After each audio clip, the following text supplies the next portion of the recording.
여호와께서 기드온에게 이르시되 내 아버지에게 있는 수소 곧 7년 된 둘째 수소를 끌어오고 내 아버지에게 있는 바알의 제단을 헐며 그 곁에 아사의 상을 찍고 또 이 산성 꼭대기에 내 하나님 여호와를 위하여 규례대로 한 계단을 쌓고 그 둘째 수소를 잡아 내가 찍은 아세라 나무로 번제를 드릴지니라 하시니라. 이에 기드온이 종 10사람을 데리고 여호와께서 그에게 말씀하신 대로 행하되 그의 아버지의 가문과 그 성읍 사람들을 두려워함으로 이 일을 감히 낮에 행하지 못하고 밤에 행하니라. 그 성읍 사람들이 아침에 일찍 일어나 본즉 바알의 제단이 파괴되었으며 그 곁에 아세라가 찍혔고 새로 쌓은 제단 위에 그 둘째 수소를 드렸는지라. 서로 물어 이르되 이것이 누구의 소행인가 하고 그들이 캐어 물은 후에 이르되 요아스의 아들 기드온이 이를 행하였도다 하고 성읍 사람들이 요아스에게 이르되 내 아들을 끌어내라. 그는 당연히 죽을지니 이는 바알의 제단을 파괴하고 그 곁에 아세라를 찍었음이니라 하니 요아스가 자기를 둘러선 그 모든 자에게 이르되 너희가 바알을 위하여 다투느냐? 너희가 바알을 구원하겠느냐? 그를 위하여 다투는 자는 아침까지 죽임을 당하리라. 바알이 과연 신일지인데 그의 제단을 파괴하였은즉 그가 자신을 위해 다툴 것이니라 하니라. 그날에 기드온을 여룻바알이라 불렀으니 이는 그가 바알의 제단을 파괴하였으므로 바알이 그와 더불어 다툴 것이라 함이었더라. 아멘. 우리가 완벽주의적인 성향이 때로는 우리로 하여금 아주 철두철미하게 일하게도 하지만 때로는 아예 일을 못하게 막을 때도 있습니다. 우리가 완벽하게 잘하고 싶은 마음으로 하다 보니까 어떤 일을 하다 보면 이 정도쯤 하면 내가 생각한 것만큼 완벽하게 되지 않겠다. 이 정도쯤 하면 내가 계획한 것처럼 완벽하게 되지 않겠다. 이런 생각에 그럼 다음에 하지. 해봤자 그 정도밖에 안 될 건데 다음에 하지. 이렇게 내가 할 수 있는 일도 그 완벽주의적인 성향 때문에 하지 않을 때가 있습니다. 저는 혼자 이렇게 자취를 할 때 청소할 때 그런 일들이 많았는데 청소를 제 나름대로 깨끗하게 하려면 필요한 시간 또 내가 필요한 도구 이런 것들을 제 나름대로 생각해서 청소를 하려고 했는데 시간이 좀 부족하네. 어차피 지금 해봤자 완벽하게 안 될 것 같으니까 다음에 하지 뭐. 청소를 하려고 했는데 컨디션이 좀 안 좋아서 좀 잘 안 될까 다음에 하지 뭐. 그래서 며칠이나 미뤄졌을까요? 여러분들 다 나름대로 다 경험이 있으시죠? 네. 그래서 완벽하게 내가 하겠다는 생각은 나로 하여금 뭐든지 최선을 다하게끔 할 때도 있지만 오히려 한 발짝도 내딛지 못하게 하는 그런 악영향을 줄 때가 있습니다. 그래서 우리가 만약 그런다면 완벽주의적인 생각 때문에 할 수 있는 것도 하지 않고 우리가 이렇게 포기하게 된다면 오히려 잘 해보려고 하다가 모든 것을 잃어버리는 그러한 것이다라고 하는 것을 생각해 볼 수 있습니다. 우리가 오늘 함께 읽은 말씀을 보면 기드온이라고 하는 사사가 나오는데 이 사람은 태어날 때부터 완벽한 사람이 아니었습니다. 참 평범한 사람이었는데 나중에는 이스라엘의 영웅이 되었습니다. 여호수아가 죽고 나서 이스라엘을 하나님께서 사사라고 하는 사람들을 세우셔서 다스렸는데 그 중에 하나인 이 기드온은 우리나라에도 이순신 장군이 신에게는 명량해전에서 12척의 배가 남았습니다 라고 하면서 일본군의 133척이나 되는 왜군을 맞서서 승리한 일이 있습니다. 엄청난 어떻게 보면 참 기적과 같은 일이 벌어졌었는데 기드온이라고 하는 사람도 성경을 보면 13만 5천 명을 몇 명으로 맞서 싸워 이겼느냐 300명으로 맞서 싸워 이겼습니다. 이순신 장군보다 엄청난 전과를 거둔 거죠. 300명으로 어떻게 10만 명이 넘는 군사들과 맞서서 승리를 거뒀을까요? 정말 제갈량과 같은 엄청난 전략을 세운 것인지 아니면 관우와 같은 엄청난 용맹한 장수인지 성경을 가만히 들여다보면 결코 그런 큰 용사가 아니었습니다. 기드온이라고 하는 사람, 오늘 우리가 읽었던 말씀 바로 앞쪽에 보면 미디안이라고 하는 족속이 이스라엘을 쳐들어왔을 때, 그래서 먹을 것을 다 뺏어가니까 밀 타작을 하는데 어디에서 했느냐? 포도주 틀에서 했다라고 했습니다. 여러분들도 농사를 이렇게 지으셨거나 또 주변에서 보신 분들 알겠지만, 타작할 때는 이렇게 툭 트인 곳에서 바람도 이렇게 쐬면서 해야 곡식을 잘 이렇게 타작할 수가 있는데, 그렇게 대놓고 했다가는 미디안 족속에 걸려가지고 그걸 뺏길까봐 포도즙을 짜는 그 조그마한 구덩이에서 조용히 했다라고 하는 것이죠. 이것만 봐도 이 사람이 아주 소시민, 우리와 똑같은 소시민이고 정말 숨죽여 살아갔던 평범한 사람이라는 것을 알 수가 있습니다.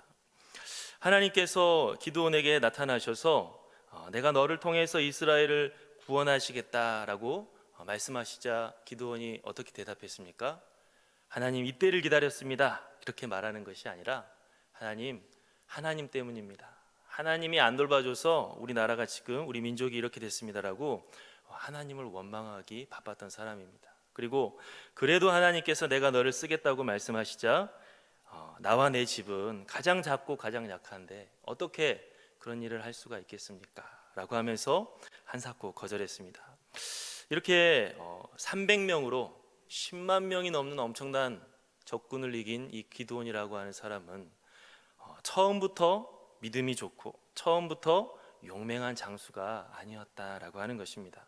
아주 믿음도 부족하고 소심한 사람이었습니다. 그런데 하나님께서는 이 기드온을 가리켜서 너는 큰 용사다라고 해주셨습니다. 전혀 큰 용사의 모습이 아니지만 너는 큰 용사다.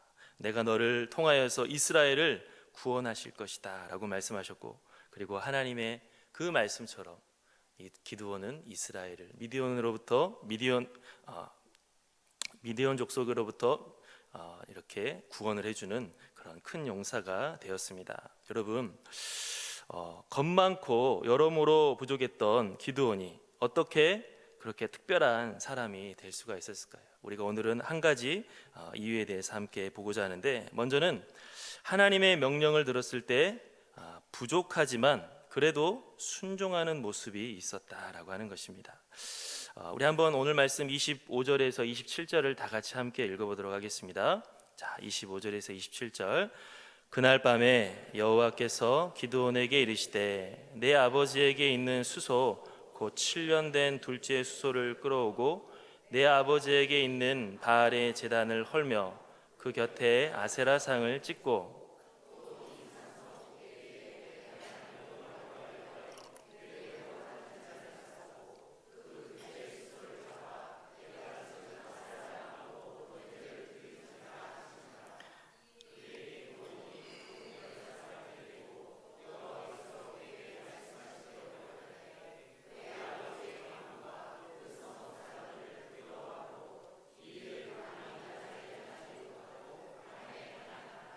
아멘.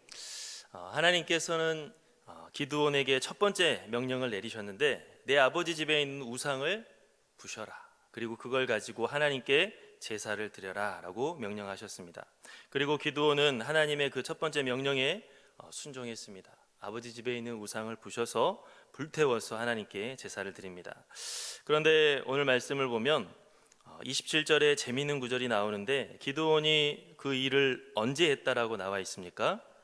밤에 했다. 왜 밤에 했을까요? 그것은 당연히 무서워서 그렇겠죠.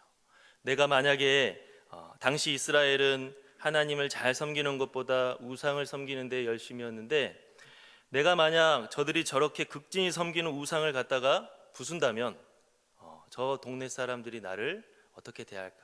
나에게 쫓아와서 나를 죽이려고 할 것이다. 그러한 두려운 마음에 밤에 몰래 가서 우상을 부셨다라고 했습니다. 이 모습은 정말 영웅의 모습이라고 하기에는 뭔가 맞지 않은 모습 같습니다. 우리가 생각하는 영웅은 모든 사람이 노라고 할 때 목에 칼이 들어와도 예스라고 할 수 있고, 모든 사람이 예스라고 할 때 소신껏 노라고 할 수 있는 어떤 그런 대쪽 같은 모습이 있어야 될 것 같은데, 기드온은 이렇게 사람의 눈치를 많이 보고 자기를 사람들이 해칠까봐 두려워하는 이렇게 겁쟁이의 모습을 보이고 있습니다. 하지만 이런 연약한 모습이 있음에도 불구하고 순종을 했기 때문에 그 순종이 우리가 생각하기에는 참 떳떳하지 않은 것 같고 불완전한 같은 순종인 것 같지만 그래도 순종을 했기 때문에 변화가 시작이 됐다라고 하는 것입니다. 지금의 이 순종은 큰 순종처럼 보이지 않고 아주 작은 순종처럼 보이고 큰 걸음이 아닌 아주 작은 발걸음을 내디딘 것처럼 보이지만 그래도 다음 발걸음을 향한 발판이 되었다라고 하는 것입니다. 변화라고 하는 것은 쉽지 않습니다. 하나님께서 원하시는 삶을 산다고 하는 것은 결코 쉽지 않습니다. 그러나 중요한 것은 그 변화의 발걸음을 우리가 아예 멈추어 버린다면 달라질 것은 아무것도 없다라고 하는 것입니다. 어떠한 변화에 몸짓도 하지 않는다면 우리의 옛 모습 그대로 남을 것이고 도리어 퇴보할 수가 있습니다. 그래서 우리가 변화를 원한다면 순종의 발걸음을 반드시 내디뎌야 되는데 기드온이 사람들이 무서워서 몰래 밤에 부셨듯이 기드온이 그렇게 몰래 순종했듯이 우리도 정말 순종하는 것이 쉽지 않게 느껴질 때가 있지만 그래도 불구하고 조금이라도 순종의 몸짓을 할 때 변화가 시작된다라고 하는 것입니다. 오늘 말씀에 보면 기드온이 그 순종으로 인하여서 일으켜진 변화가 나오는데 먼저는 그의 아버지가 기드온 편에 서서 우상 숭배자들에게 맞서서 싸워줬습니다. 우리 한번 30절, 31절 다 같이 함께 읽어보도록 하겠습니다. 성읍 사람들이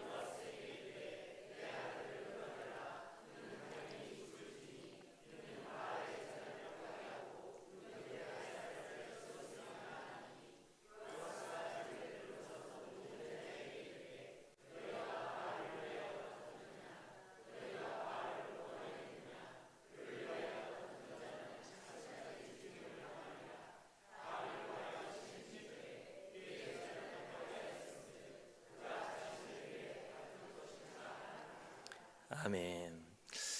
기드온이 밤에 몰래 우상을 부순 이유는 이 사실을 다 싫어할 것이다라고 생각했기 때문입니다.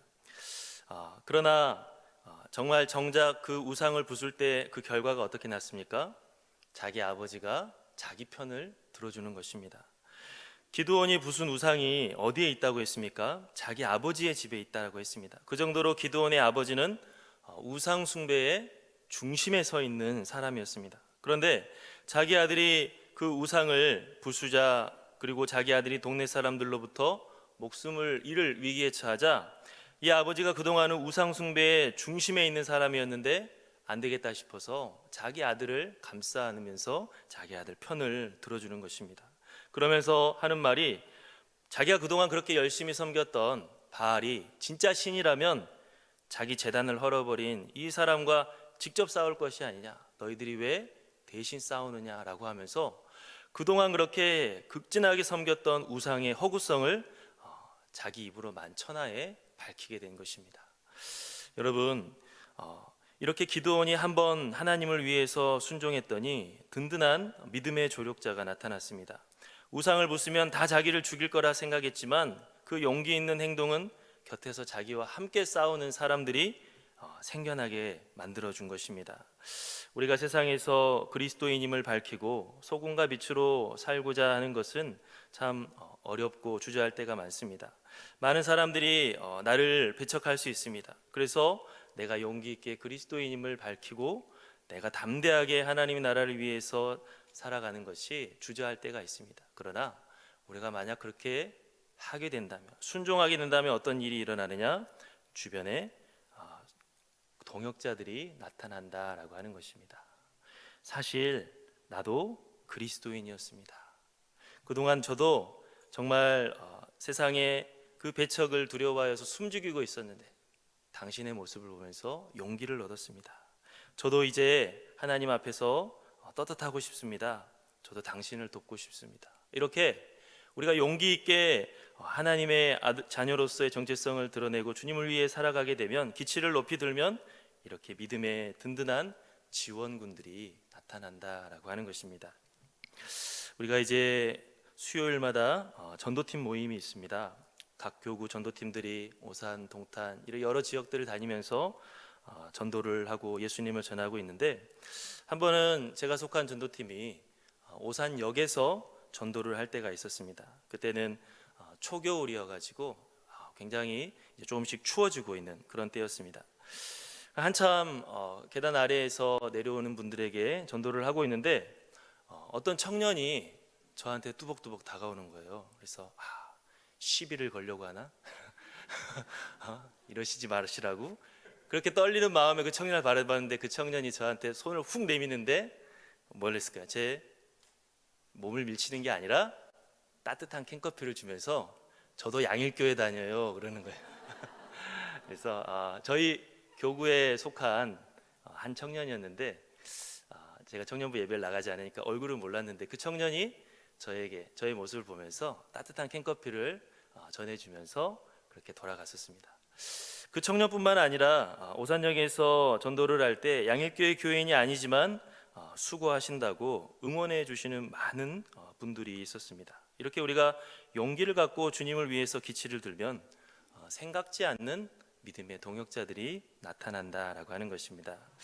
고등학교 때 학교에서 급식을 먹는데 부끄럽게도 신학대학교를 가야 되겠다라고 마음을 먹고 있었지만 급식소에서 식사 기도를 하고 기도하지는 못했습니다. 왠지 부끄럽고. 그래서 여러분들도 많이 하실지 모르겠지만 0.3초 기도 혹시 많이 하세요? 식판을 놓으면서 하나님 감사합니다 이렇게 난 기도는 했으니까 네, 그런 기도를 하면서 이제 식사를 항상 했었는데, 저희 반에 목사님들 자녀들이 한 4-5명 있었습니다.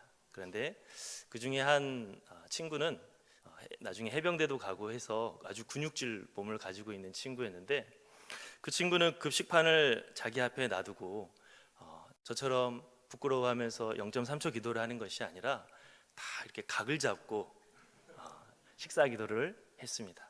근데 그 모습을 계속 보니까 제 마음이 많이 찔렸습니다. 나도 신학대학교 간다고 애들한테도 말하고 나 스스로도 마음을 먹고 있었는데 나는 왜 저렇게 당당하게 하나님께 기도하지 못한가. 그래서 너무 부끄러운 마음, 찔리는 마음에 이제 그 친구 옆에 앉아서 그 친구가 기도할 때 저도 같이 기도를 하기 시작했습니다. 그런데 저희들의 모습을 보면서 학교 같이 다니는 크리스천 친구들이 다들 마음이 찔려가지고 점점 기도하는 숫자가 늘어나서 그 식탁 줄에 앉은 친구들은 점심 때 이제 대놓고 같이 기도하고 밥 먹는 일이 벌어졌는데, 그런 모습을 보니까 이제 교회를 안 다니는 친구들도 나도 한번 크리스마스 때 가봤어 하면서 자기도 예수님 믿지도 않으면서 기도하기도 하고 참 재밌는 일들이 많이 벌어졌었는데, 여러분 이처럼 한 사람이 용기를 가지고 주님을 위하여서 기치를 들면 믿음의 동역자가 생겨나는 것입니다.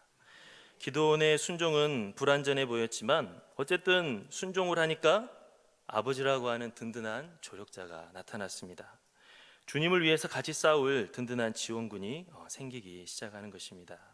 그래서 우리가 아무것도 하지 않고 나 혼자서 어떻게 해 라고 한다면 결국 아무것도 나타나지 않을 것입니다. 하지만 용기 있게 주님을 위해서 우리가 나아간다면 하나님께서는 든든한 믿음의 동역자들, 하나님을 위해서 함께 싸울 돕는 사람들을 붙여주실 줄로 믿습니다. 두 번째로 기드온은 여룻바알이라고 하는 별명을 얻게 됐습니다. 우리 한번 32절 말씀 다 같이 함께 읽어보겠습니다. 그날에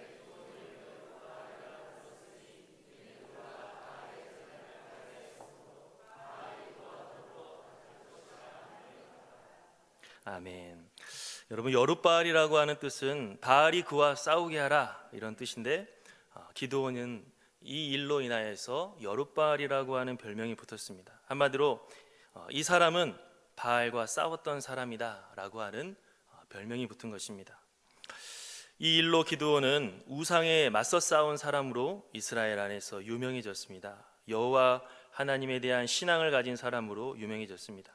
그래서 이 지금 얻은 이 명성은 나중에 사사로서 군대를 이끌어갈 때 그 이끌어가는 리더십에 큰 도움이 됐을 것입니다.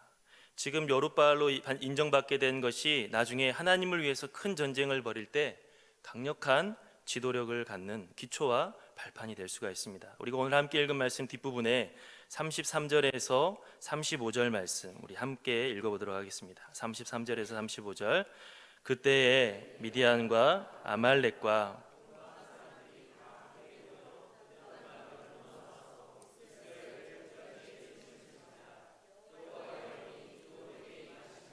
기드온이 나팔을 불매 아비에셀이 그의 뒤를 따라 부름을 받으니라.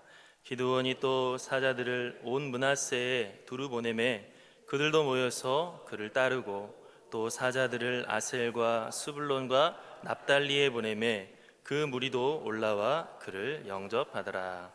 아멘. 우리가 알고 있는 유명한 전쟁이 벌어지기 직전인데, 자, 기드온이 여호와의 영이 임하여서 주님을 위해 싸우자고 기치를 들자 이스라엘 사람들이 어떻게 반응했다고 했습니까? 그를 따랐다라고 했습니다. 어떻게 따를 수가 있었을까요? 기드온이라고 하는 사람이 그동안 여호와를 위하여서 싸웠다는 여룻바알이라고 하는 그 명성이 큰 도움이 됐을 것입니다. 여러분, 누군가가 사람들 앞에서 이끌어가고자 할 때 보통 그 사람의 됨됨이를 봅니다. 그 사람이 이끌 만한 자격이 있으면 쉽게 따라갈 수 있지만 자격이 없다 생각하면 따라가지 않으려고 하는 게 사람들의 마음이죠. 그래서 누군가가 우리에게 주님을 위해 싸웁시다 라고 했는데 그 사람이 전혀 그러한 삶을 살고 있지 않다라고 한다면 따르는 사람들이 적을 것입니다. 마찬가지로 기드온이 그동안 자기에게 주어진 조그마한 일에도 순종하지 않으면서 나중에 하나님이 큰 일을 맡겨준다고 해서 그 일에는 내가 주를 위해 일할 테니 나를 따르십시오라고 한다면 사람들이 어떻게 생각하겠습니까? 그동안 주님을 위해 어떠한 일도 하지 않는데 무슨 이 큰 일을 할 수가 있겠느냐고 비방하면서 따르지 않을 수가 있을 것입니다. 그런데 우리도 때때로 우리에게 주어진 작은 순종에는 무관심하면서 항상 마음속에는 하나님이 내게 만약 무슨 큰 일을 맡겨주신다면 나는 그때는 한번 제대로 열심히 한번 해볼 거야 라는 생각을 가질 때가 있습니다. 지금 내가 할 수 있는 순종은 하지 않으면서 하나님이 만약 나에게 나중에 큰 일을 맡겨주신다면 그때는 한번 내가 최선을 다해서 일을 할 거야 이런 생각을 가지고 할 때가 있다라고 하는 것입니다. 그렇지만 평상시 우리가 할 수 있는 작은 순종들이 없다라고 한다면 나중에 큰 일이 맡겨져도 우리는 할 수도 없을 뿐더러 영향력이 나타나지가 않게 됩니다. 기드온이 이번에 이 작은 순종으로 인하여서 정말 부끄럽게 하는 순종처럼 보이는 그러한 모습이라 할지라도, 남들이 무서워서 하는 그러한 모습의 순종이라 할지라도 그 순종은 변화를 가져왔습니다. 이 작은 변화는 그 다음 변화로 이어지게 되고, 이 작은 변화는 그 다음에 큰 일을 할 수 있는 발판이 되었습니다. 만약 기드온이 우상을 부수라고 하는 하나님의 말씀을 듣고 내가 정말 무서워서 난 못하겠다라고 아무 행위도 하지 않았다라고 한다면 방금 우리가 이야기했던 자기 아버지가 갑자기 우상을 버리고 여호와 신앙으로 돌아서지도 않았을 것이고, 나중에 큰 전쟁이 벌어졌을 때 기드온이 당당하게 나를 따르라라고 말도 할 수가 없었을 것입니다.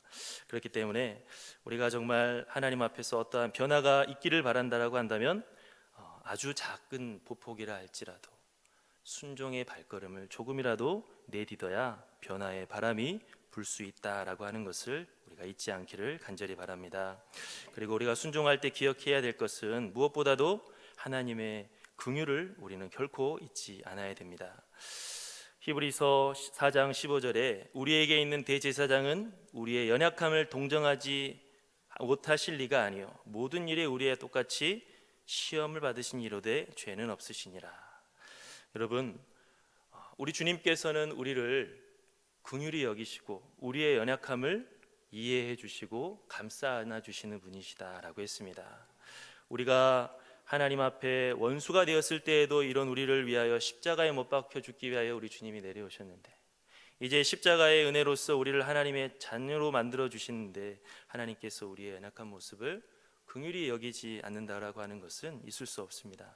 하나님께서는 우리의 연약함을 정말 이해해 주시고 붙잡아 주시는 분이심을 믿습니다.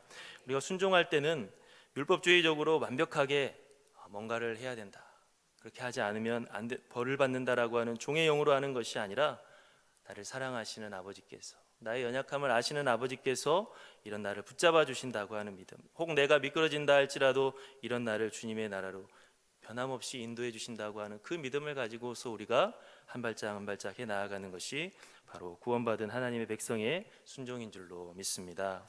마가복음 2장 17절에 보면 예수님께서 말씀하시기를 건강한 자에게는 의사가 쓸데없고 병든 자에게라야 쓸데가 있느니라. 나는 의인을 부르러 온 것이 아니요 죄인을 부르러 왔노라 라고 하셨습니다. 예수님이 이 세상이 우리에게 찾아오실 땐 우리에 대해서 정말로 오해해서 괜찮은 사람인 줄 알았는데 와보니 그게 아니었네, 그런 것이 아니라 이미 괜찮지 않은지 알고 계시지만, 이미 죄인인지 알고 계시지만 이런 우리를 살리기 위하여, 고치기 위하여 이 세상에 오셨다라고 하는 것입니다. 우리가 순종할 때는 무엇보다 이렇게 우리를 이끌어 주기를 원하시고 살리기를 원하시는 하나님의 사랑을 의지해서 하는 것이 필요합니다. 성경에 나와 있는 수많은 사람들은 오늘 말씀에 나와 있는 기드온과 같은 사람입니다. 다윗도 아브라함도 나중에는 우리가 믿음의 조상, 이스라엘의 위대한 왕 이렇게 일컫지만 이전의 삶을 보면 다 넘어지는 삶을 살았고 쓰러지는 삶을 살았습니다. 그런데 그들을 하나님께서는 긍휼히 여겨주시고 한 발짝 한 발짝 이끌어가 주시는 것입니다. 우리들도 바로 그 성경에 있는 사람들과 별반 다르지 않게 부족한 모습들 많이 있지만 하나님의 사랑에 의지해서 한 발짝 한 발짝 나아갈 수 있는 저와 여러분들이 될 수 있기를 간절히 바랍니다. 우리 함께 기도하겠습니다. 사랑의 아버지 하나님, 감사합니다. 은혜 가운데 저희를 부르셔서 자격 없는 죄인들을 하나님의 존귀한 자녀로 삼아주시니 참으로 감사합니다. 주님께서 우리를 통하여서 정말로 위대한 하나님의 나라로 인도하시고 또 우리를 통하여 많은 이들에게 하나님의 나라를 전하게 하시는 귀한 계획을 가지고 계시다 말씀하셨사오니 그 말씀을 믿음으로 주님께 순종하며 주님이 우리에게 허락하여 주신 새 삶을 살아갈 수 있는 우리 모두가 다 되게 도와주시옵소서. 때로는 우리는 어떤 걸 기도해야 될지도 알 수 없는 그러한 연약함과 무지함 가운데 있다 할지라도 우리 주의 성령께서 우리 안에서 우리를 위해 친히 탄식함으로 기도하실 정도로 주님께서 우리의 연약함을 이해해 주시고 붙잡아 주신다 말씀하셨사오니 주님의 그 사랑을 의지하면서 넘어질 걸 두려워하지 않고 완벽하지 않을 것을 무서워하지 아니하고 주님만 바라보며 나아갈 수 있는 우리 모두가 다 되게 도와주시옵소서. 예수님의 이름으로 기도하옵나이다. 아멘.